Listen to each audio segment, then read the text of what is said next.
Welcome everyone, my name is Chris Hendry. With Rainbow Six Siege's closed beta, a lot of you are going to be playing the game for the first time. Here are 5 tips pinpointing key behaviors and strategies to use while playing. Knowing the position of your enemy or denying them access to yours should be one of your team's top priorities. At the start of the preparation phase, the attacker spawn is a drone. Your main priorities are to scout traps, enemy positions, and the objective location. As the prep phase comes to an end, it is ideal to try to put your drone in a spot that is hidden. This will ensure it stays alive. As long as your drone is alive, you can use it to help your team by tagging enemies.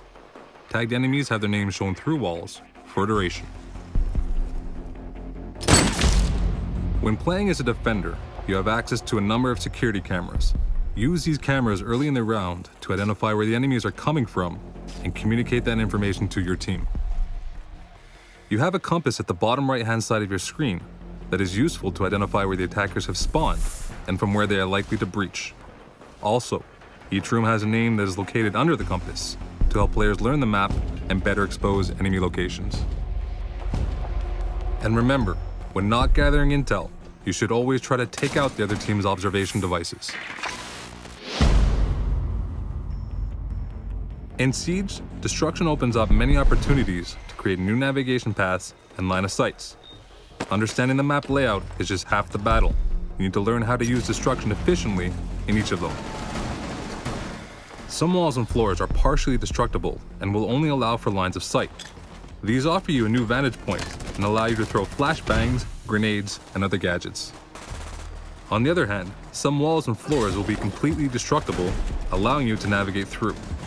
Learn where the floor traps are and which surfaces are fully destructible in each map.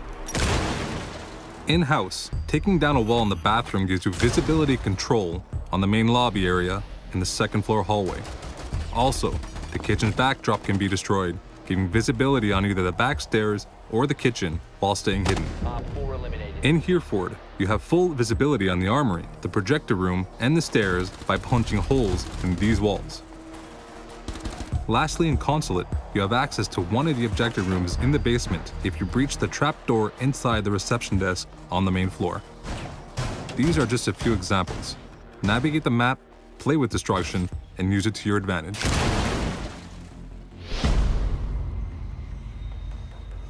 The game is built around a unique pick system, which means that no same operator can be selected twice during a round. Team composition is crucial, and you need to be familiar with the 20 operators and their respective roles. Operators can be split into 5 roles. Point men are typically the ones who are in first line facing the threat. They usually carry a ballistic shield, covering them and their teammates, and are useful to pass through defender choke points. Breachers excel at opening new, unexpected entry points. They carry a specific gadget, giving them a unique breach option that no other operator has. Trappers specialize in turning the place into a deadly fortress. They carry booby traps that can be fatal to any careless attacker. Blockers hold a gadget that will greatly slow down the enemy. Contrary to trappers, blockers' gadgets are usually non-lethal but can neutralize the attacker's weapons and tools. If you're more into assisting your team, you can play as a support. For instance, these operators either specialize in providing intel, extra armor, or reviving their teammates with more efficiency. Finally, keep in mind that each operator has a different level of speed and armor. Characters with more armor will be slower, and those without will be faster. At the start of the preparation phase, decide which areas of the map you want to completely zone off. These sections should be heavily fortified with barricades, barbed wires, and well-placed traps. Attackers who take these paths will see their progress slowed and ultimately be exposed.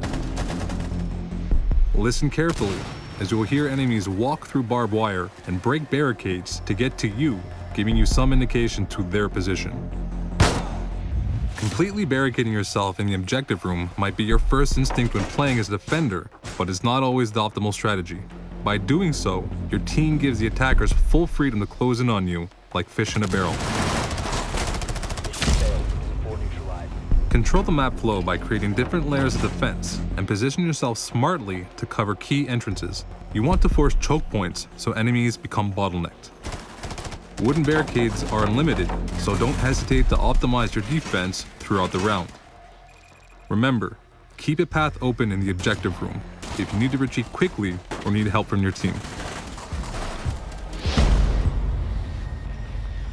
The clock is the defender's best ally. The more time that passes, the more pressure the attacking team feels. Therefore, the less time that is left in a round, the more chances attackers will make mistakes as they become rushed and disorganized. As a defender, try to slow down the attackers by using all of your tools, traps, and gadgets. By smartly covering all the potential entry points close to the objective, you run the clock and put pressure on the attackers to make a move. If you're the last defender alive, and the remaining time is close to 0, then you might want to hide somewhere near the objective and wait. Certain operators like Smoke can often delay the clock a great deal and win the round without even shooting a bullet. As an attacker, you want to create chaos, panic, and misdirection for the defenders.